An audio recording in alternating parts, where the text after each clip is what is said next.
సోను లక్ష్మి రహస్యంగా కలుసుకోవటం మాట్లాడుకోవటం ఏడే నాకే కాదు ఈ ఊళ్ళో చాలా మందికి తెలుసు. అవును, లక్ష్మితో ఏదో రహస్యంగా మాట్లాడేవాడు హరి.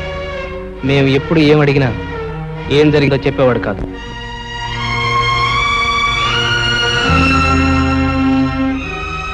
పునరావు, నువ్వు కూడా నన్ను అనుమానిస్తున్నావా? 10 మందికి మంచి చెయ్యాలని మిమ్మల్ని నాతో కలుపుకున్నందుకు నన్నే అనుమానిస్తున్నారా? నువ్వు ఆ ప్రతియోడి మీదకి ఎదురెళ్ళిపోతే గొడవ తేలదు. అసలు నిజమేటో చెప్పి. అయ్యా, శాస్త్ర ప్రకారం శవం చేతిలో ఏదో ఉంది ఏమిటి? వెళ్ళి చూడు. అయ్యా, ఇంకెవరూ సాక్ష్యం చెప్పక్కర్లేదు. తన సాగు కారకులు ఎవరో తన గుప్పెట్లోనే పెట్టు తెచ్చింది. మనం చెరువు గట్టు దగ్గర కలుసుకుందాం అనుకున్నాం.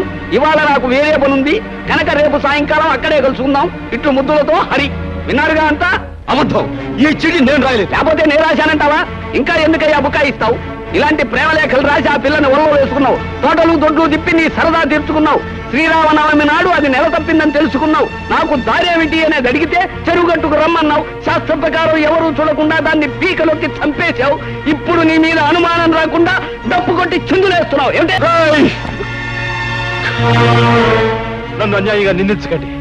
ఈ నేరం నాది కాదు. నేను చెప్పేది వినండి, నా మాట నమ్మండి.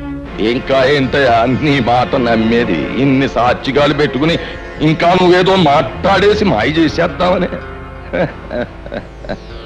ఈ ఊరు ఎంత బాగా అయిపోయిందయ్యా. నువ్వేదో ఉత్తముడు అని, చదువుకున్నవాడు అని, తెలివైనవాడు అని నీకు పీఠం అప్పచెప్పి నీ తీర్పుల్ని మాటల్ని యాదాలుగా తలూపినే ఈ ఊరికి ఏం చేసావయ్యా ఉపకారం? ఒక ఆడపిల్లని, అందులోనూ పేద పిల్లని నమ్మించి ప్రాణాలు తీశావు. అసలు నువ్వు చేసిన పనికి వెంటనే పోలీసులకు అప్పగించి ఉరిష్ట చేయించాలి. కానీ ఆ పిల్ల ప్రాణాలు నువ్వు తీయడం చూసిన సాత్వికం లేక నువ్వు బతికిపోయావు. కానీ నువ్వు చేసిన తప్పుకి శిక్ష ఏంటో తెలుసా? నీకున్న పొలం కొంప ఆ ఈరికి చెత్త. నువ్వు చేసిన తప్పుడు పనికి ఈ ఊరు ఆచార ప్రకారం 12 కొరడా దెబ్బలతో కొబ్బరిలో తినిపించేస్తాం. ఆ తర్వాత నిన్ను పొలిమేరలోంచి గెంటేస్తాం. ఈయన తీర్పుకి ప్రజలంతా ఏమంటారు? ఈరిగా ఇంకా ఆలస్యం ఎందుకురా? నీ కన్నబిడ్డగా అన్యాయం చేసినోడిని కసితీరా కొబ్బరుండలు తినిపించరా. రావుడు 12 కొరడా.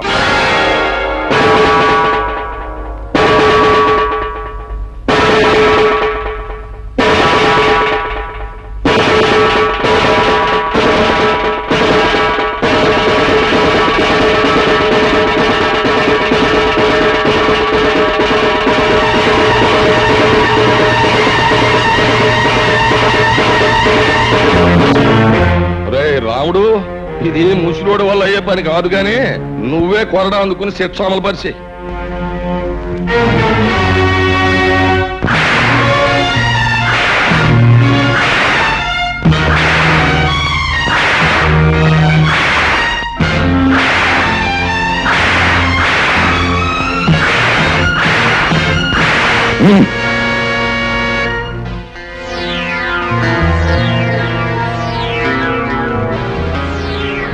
చూడు, నువ్వు ఈ ఊళ్ళో కడుగెట్టగానే జబ్బ సత్తువతో కండ కవరంతో దెబ్బ కొట్టావు. ఇప్పుడు నేను కొట్టాను దెబ్బ. జబ్బ సత్తువుతో కాదు, బుర్ర బలంతో. అది రాయుడు గారి దెబ్బ అంటే. అమ్మో అమ్మో, ఏళ్ల పెళ్ళాలు తాడు పెట్టిక్కిన తెగ, ఏళ్ల నోరు పడిపాను, ఏళ్ల కాష్టాలు కాలిపాను. పసిబిడ్డను చేసి అట్టా వాతలు తేలేదట్టు కొట్టడానికి వాళ్ళ చేతులు అట్టా వచ్చినాయో, ఏళ్ల చేతులు ఇరిగిపోను. మరి ఈ రాయుడు గాడి ఆగడాలు మితిమీరిపోయినాయి. ఆయన నలుగురిలోనూ నిలబెట్టి ఇంత గడ్డి పెడితే తప్పితే బుద్ధి రాదు. చూస్తా చూస్తా ఆడి సంగతి నేను తెలుస్తాగా. నువ్వు ఊరుకోరా. ఇదిగో అమ్మాయి, ఏంటమ్మా, బిడ్డను జాగ్రత్తగా చూసుకోమ్మా. నేను వస్తా. మంచి పని చేయడం తప్ప మరొకటి తెలియదు. నువ్వు ఇలాంటి పని చేసావని ఎలా అనగలిగారయ్యా? ఆ రాయుడు తలుచుకుంటే గుళ్ళో ఉన్న దేవుడు కూడా తప్పు చేశాడని నిరూపించగలడు పార్వతి. పాపమే ఊపిరిగా బతుకుతున్న రాయుడు మంచిని భరించలేడు, సహించలేడు. అతనే కదండి బాబుని ఇంతవాడు అంతవాడు అని పొగిడి పెద్దరికి వంటగట్టింది. అదేనే రాయుడు రాజకీయం. ఎదటివాడు మంచివాడు 10 మందికి కావలసిన వాడైనప్పుడు వాడు దెబ్బతీసేది శక్తితో కాదు, యుక్తితో. బాధపడకు బాబు, ఈ దెబ్బలు 2 రోజుల్లో నయమైపోతాయి. నేను బాధపడేది ఈ దెబ్బల గురించి కాదమ్మా, నా మనసుకు తగిలిన దెబ్బ గురించి. ఆ రాయుడు మాయలో పడి నా వాళ్ళు, నేను నమ్మిన వాళ్ళు నన్ను అనుమానించేందుకు బాధపడుతున్నాను. ప్రజలు గొర్రెల మందల లాంటి వాళ్ళు.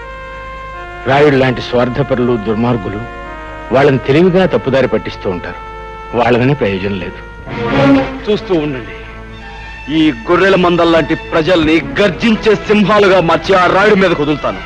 నాపై పడ్డ ఈ అపనిందన తుడిచేసి నిజమేమిటో వాళ్ళకి తెలిసొచ్చేలా చేస్తాను. ఆ రాయుడు దెబ్బ కొట్టింది నీటి పావులు కాదు, తాచు పావులని నిలుస్తాను. బాబు, రే రాయుడు, నీ బతుకులో నిప్పెట్ట. అన్యాయంగా హరిబాబు మీదకి నేరం నెట్టి నీ ముదనష్టం పంచాయతీలో పెట్టి ఆయన కొట్టించి ఊరి నుంచి గంటేస్తావంట్రా. నువ్వు నీ పెద్దరకు నీ పంచాయతీ బూడిదైపోను. ఒరేయ్, ఇన్ని సంవత్సరాలుగా నిన్ను చూస్తున్నానే, భయపెట్టో మాయ చేసో నా బిడ్డను నీ గుప్పిట్టో పెట్టుకున్నావు. నా కూతుర్ని అల్లుండి ఊరి నుంచి తరిమేశావు. నా వాళ్ళని నాకు కాకుండా చేస్తున్నావు కదరా నీ నోరుపాడా. ఊళ్ళో మంచిని చంపేశావు. నీ మాటకి ఎదురు లేకుండా చేసుకున్నావు కదరా సచ్చినాడా. ఇవాళ హరిబాబు నీ ఆటలు సాగనివ్వటం లేదనేగా ఆడి మీద అంత నిందేశావు. ఒరే రాయుడు, ఈరిగాడు కూతురికి అన్యాయం చేసింది నీ కొడుకేరా. వాళ్ళిద్దరూ కలిసి తోటలమ్మటా దొడ్లమ్మటా తిరగటం నా కళ్ళారా చూశాను రా ముదనష్టం చచ్చినాడు. రేయ్, నిన్నంత తేలిగ్గా వదలనరా. నిజాలన్నీ కూడగట్టుకుని సాక్ష్యాలన్నీ తీసుకొని ఆ రచ్చబండ దగ్గర నీ బతుకు బజారు పారయ్యేటట్టు చేస్తా. ఊళ్ళో వాళ్ళందరి చేతుల్లో నువ్వు కుక్క తాగొచ్చేటట్టు చేస్తాను రా. రేయ్, ఈ జగ్గమ్మ నీ పాలిట అమ్మారైపోతుంది. నిన్ను సర్వనాశనం చేస్తుంది. జాగ్రత్త. ఒరే, నీకు ఒక కూతురు ఉంది కదా, దానికి ఊళ్ళో వాళ్ళందరూ ఉసురు తగలకుండా చూసుకోరా. నీ బతుకు చెడ మొదలొస్తాం చచ్చినాడు. పంతులు ఎల్రా. ఆ ముసలిది దాని ఇష్టం వచ్చినట్టు రెచ్చిపోయి తిట్టేస్తున్నా, నేను ఒక్క మాట కూడా జవాబు ఇవ్వలేదంటే ఏం చేతంటావు? మనకున్న లెవెలింగ్ కి అలాంటి ఆడదాని నోట్లో నోరెట్టకూడదు అని. రాముడు, ఆ ముసలి దానికి చింత చిగురు మేకమాంసం అంటే వద్దులే.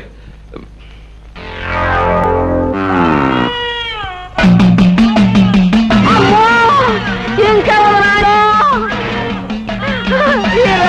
నా మీద కాకపోతున్నది లేడు. అరే నాయనా, హరి వచ్చేస్తుందిరా. హరి హరి నాయనా, వచ్చేసిందిరా. హరి నాయనా, హరి హరి.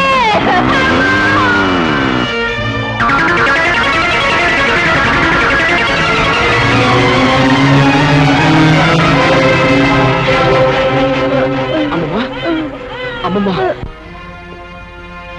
బాబా, ఎంతో మందికి ఎన్నో ఉపకారాలు చేశావు. నాకు ఒక ఉపకారం చేస్తావా? చెప్పమ్మా. బాబు, నీ చేత్తో నాకు తల్ల కొరివి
ఏంటి ఏంటి ఘోరం?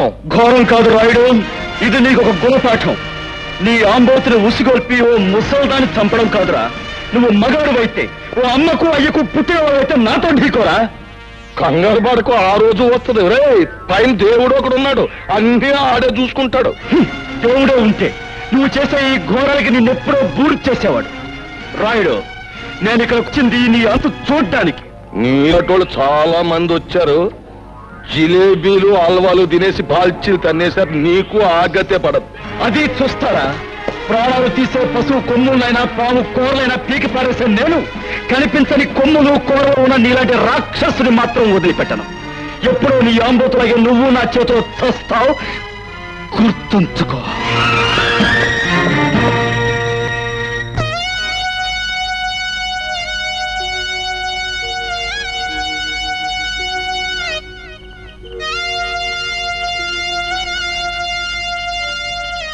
తల కురువు పెట్టండి. వద్దు, మా అమ్మ బతుకున్నన్నాళ్ళు ఆవిడ ఏ కోరిక తీర్చని దుర్మార్గుణ్ణి. పోతూ పోతూ ఆవిడ నిన్నే తలకొరువు పెట్టమని చెప్పింది. ఇప్పుడు నేను ఈ పని చేసి ఆవిడ ఆఖరి కోరిక కూడా తీర్చని పాపాత్ముడిని కాలేను. నీ చేతుల మీదుగానే కానీ సందేహించవు బాబు, ఆమె ఆఖరి కోరిక నెరవేర్చు.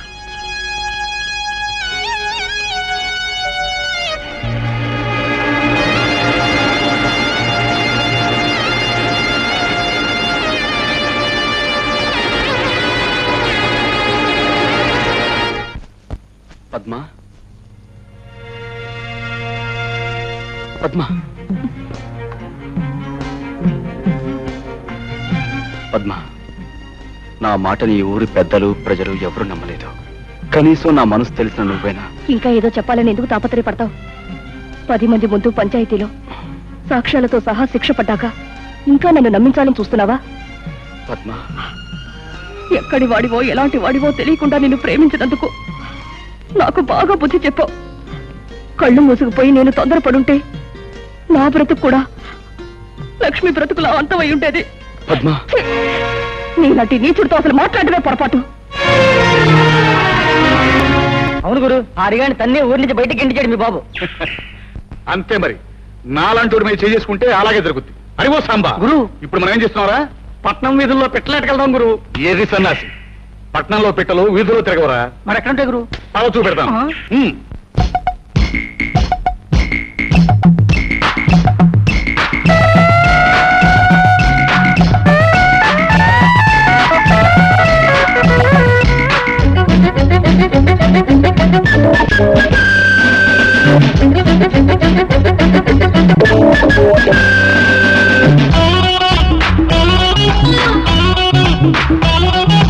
భాగ్యమి నాటి రాత్రి పక్కకు వచ్చ